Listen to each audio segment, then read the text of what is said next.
प्यारे बच्चों, आज हमारा एसएस का चौथा चैप्टर है मुगल साम्राज्य स्थापना एवं विस्तार। जैसे कि बच्चों मुगल साम्राज्य की स्थापना कब हुई थी, जैसे हमारा अगर पेपर में आ जाता है मुगल साम्राज्य की स्थापना कब हुई थी, तो आपको लिखना होगा मुगल साम्राज्य की स्थापना 1526 ईस्वी में शुरू हुआ था। जैसे कि बच्चों जो मुगल वंश के जो संस्थापक थे बाबर तथा मुगल शासक तुर्क, जैसे सुन्नी मुसलमान भी थे, यहाँ तक कि मुगल शासक के जो 17वीं शताब्दी के आखिर में या 18वीं शताब्दी के शुरुआत तक चला था और इनको 19वीं शताब्दी के मध्य में समाप्त हुआ था। मुगल साम्राज्य की स्थापना मुगल राजवंश के नाम से प्रसिद्ध हुआ। जैसे कि जो मुगल साम्राज्य की स्थापना मुगल राजवंश के नाम से प्रसिद्ध हुआ था।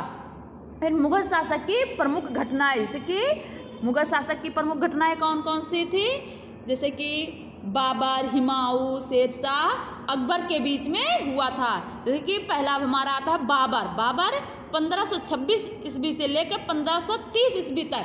जैसे कि जो बाबर थे सन 1527 में चित्तौड़ के वीर योद्धा राणा सांगा के साथ इन्होंने खानवा के मैदान में लड़ाई हुई। जैसे कि बाबर 1527 ईस्वी में चित्तौड़ के वीर योद्धा राणा सांगा के साथ खानवा के मैदान में लड़ाई हुई थी और बाबर ने युद्ध में तोप का भी उपयोग किया था। जैसे कि बच्चों बाबर ने युद्ध में तोप का भी उपयोग किया था।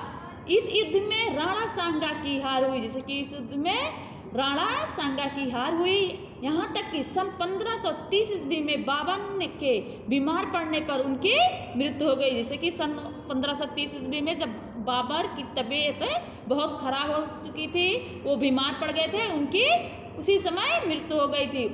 उसके पहले उसने दिल्ली या आगरा के आसपास के इलाकों पर मुगल सत्ता का भी नींव मजबूत करने के लिए कुछ लड़ाइयाँ लड़ी। जैसे कि बच्चों बाबर ने पहले ही दिल्ली या आगरा के आसपास जो इलाके थे उनसे मुगल सत्ता के नींव मजबूत करने के लिए कुछ लड़ाइयाँ लड़ी थी, जिसमें उसे अधिकार सफलता मिली। जैसे कि लड़ाइयाँ लड़ी, फिर उसमें भी उन्हें सफलता मिली।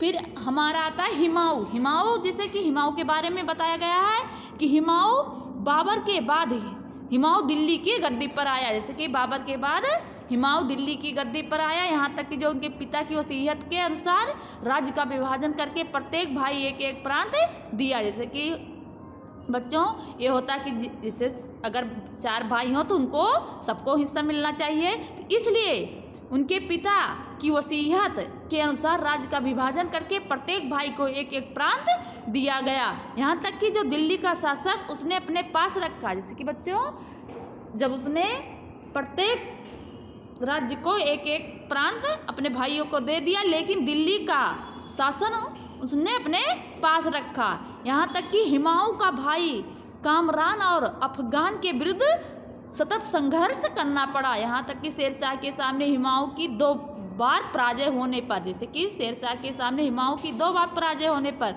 15 वर्ष तक उसे भटकना पड़ा। इस भटकाव के दरमियान अमरकोट के राणा के यहाँ अकबर का जन्म हुआ था। जैसे कि अकबर का जन्म कहाँ हुआ था, अमरकोट के राणा के यहाँ अकबर का जन्म हुआ था।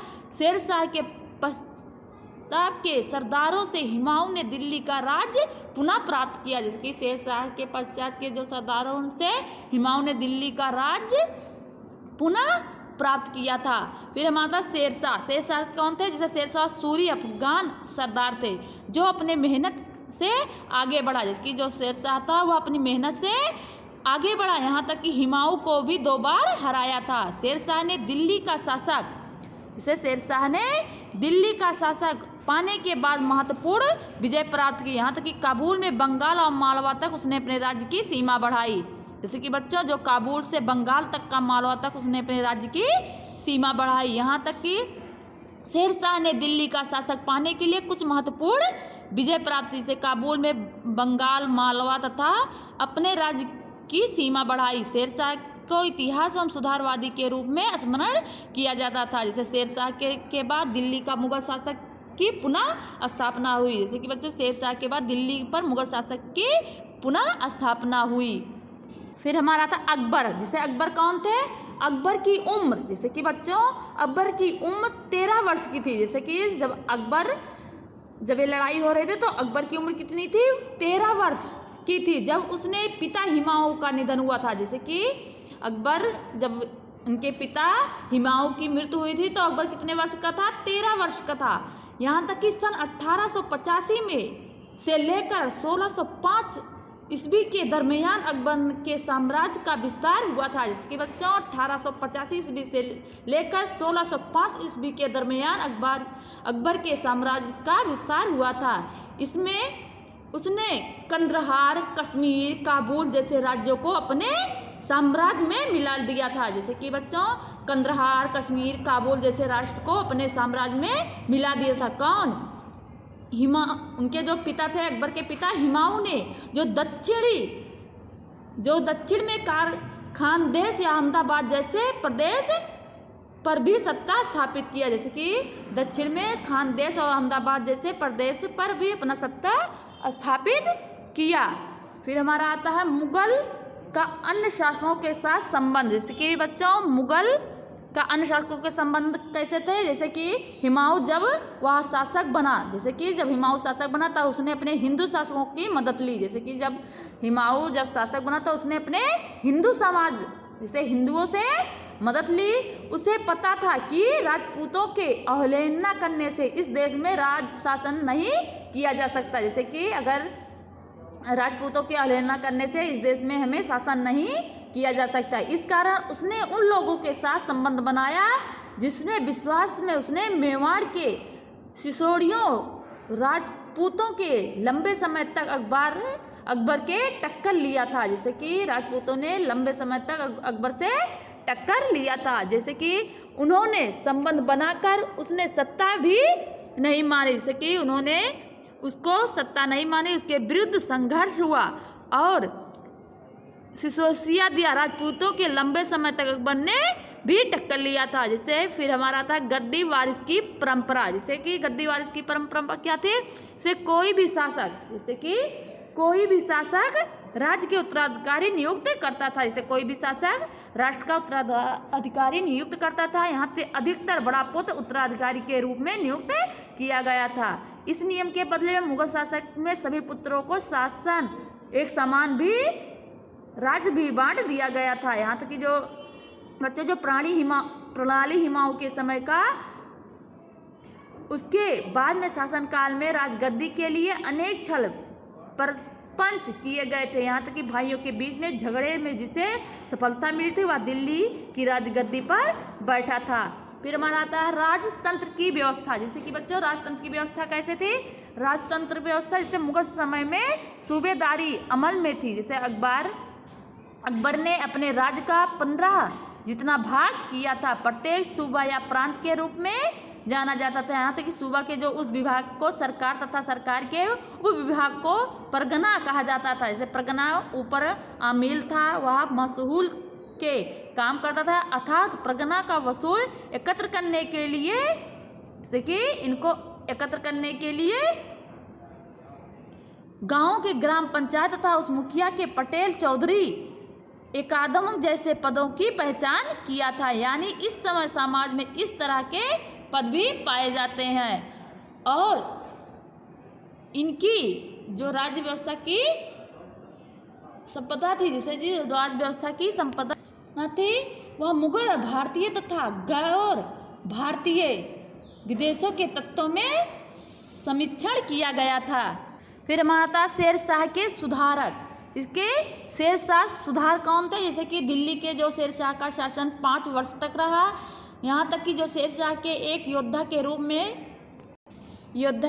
में सुधार के रूप में याद भी किया जाता था। उन्होंने उन्होंने जमीन पर अनेक उत्पादक के औसत से जमीन महसूल कर लिया था। यहाँ तक कि जो उनके उस जमीन का जो प्रकार उत्पादन हुआ था, औसत के जमीन से महसूल के दर से ढांचा डोरमल की सहायता से तैयार किया गया था। यहाँ तक शेरशाह की एक मशहूर पद्धति अखबार में अपनाई गई थी, जिसे अकबर ने अपनाई थी। राज्य की सफलतापूर्वक माल सम्मान का भी आयोजन किया गया था। जैसे कि बच्चों जो व्यापार को अधिक वेग मिले, जैसे व्यापार में जो अधिक वेग मिलता है उसे पथिकों की सुविधा के लिए चौड़े रास्ते बनवाए गए थे, जिसमें आगरा से बहरनपुरा, आगरा में मालवाड़ और लाहौर में मुल्तान प्रसिद्ध था। यहाँ तक कि जो उनके शासक, जैसे उनके शासक में गुनाहगारों को पकड़वाने की जिम्मेदारी कोतवाल के जिम्मे थी। यहाँ तक कि जो शेरशाह सतत कार्य के अन्य को काम करने की प्रेरणा देने वाला शासक माना जाता है। फिर हमारा आता है चित्तौड़ की यशगाथा। जैसे चित्तौड़ की यशगाथा कैसे थी, जैसे जो चित्तौड़ मुगल शासकों को मेवाड़ सिसोदियों राजपूतों के साथ आए हुए युद्ध लड़ना पड़ा, जिसे सूरबीर सिसोदियों के राजपूत मुगल सत्ता स्वीकार करने के लिए तैयार थी। वह अकबर के सामने पराजित योद्धा की तरह लड़ते थे। जैसे कि बच्चों वो जो अकबर के सामने अपराजित योद्धा की तरह लड़ते थे, जिसमें महाराणा प्रताप की वीरता विशेष रूप से अंकित थी। जैसे कि बच्चों जो महाराणा थे उनकी वीरता विशेष रूप से अंकित हुआ था। जैसे चित्तौड़ के जो सिसोदी वंश के संस्थापक थे महाराणा प्रताप अकबर के विरुद्ध अंत में पराजित वीर की तरह लड़ते थे। अकबर मेवाड़ में मुगल सत्ता स्थापित करना चाहता था, जिसके अकबर मेवाड़ में मुगल सत्ता स्थापित करना चाहता था। इसलिए उस समय अकबर के पास आधुनिक शस्त्र, पर्याप्त तोप जैसे गोला बारूद और विशाल सैन्य थी, जबकि महाराणा प्रताप के पास वर्तीय प्रदेश का सहारा सूरबीर राजपूत योद्धा गिर महिलाओं में रहकर युद्ध करने की आदि वनवासी थे। और मुगलों को सागर जैसी सेना के सामने महाराणा प्रताप के 20 से 22,000 सूरबीर सैनिक लड़े थे। जैसे कि बच्चों जो मुगल के सागर जैसी सेना के सामने महाराणा प्रताप के 20 से 22,000 सूरबीर सैनिक लड़े थे। उसी प्रकार आंतरिक सरकार में 1943 ईस्वी में सुभाष चंद्र बोस ने सिंगापुर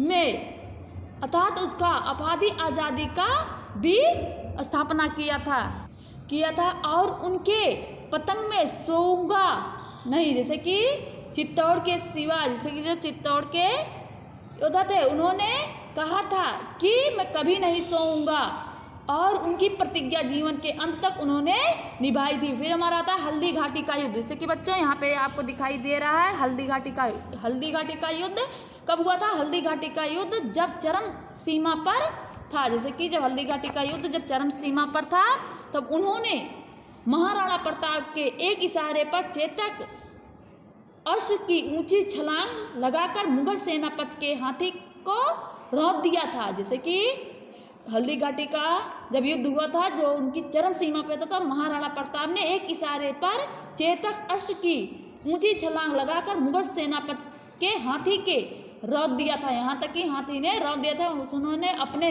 टाप रख दिए थे। और ऐसे अनेक युद्ध हुए और उनके हल्दी घाटी के मैदान में इस युद्ध में महाराणा प्रताप और उसके चेतक घोड़ा को भी अमर का वरदान दिया गया था। रणभूमि में चेतक घोड़ा राणा प्रताप के इशारे में अनुरूप वार्तालाप करता था। चलो बच्चों हमारा ये चैप्टर यहीं पे समाप्त होता है, फिर अगले चैप्टर में मिलते हैं। तब तक के लिए जय हिंद।